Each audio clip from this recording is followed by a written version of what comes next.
In front of me is REALME GT3 and today I would like to show you how you can add emergency numbers.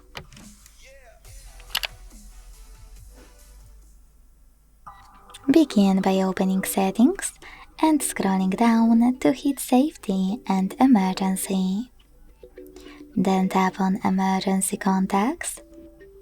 Select Add Emergency Contact and click on the ones you wish to set up. When you finished, hit Done at the top right corner. To remove any of your contacts, use this icon next to the one you wish to get rid of. Last but not least, make sure this switcher next to Show Info when locked is blue for all of those contacts to be accessible from locked screen. Thanks so much for watching. If you enjoyed this video, leave a like, comment and subscribe. Bye!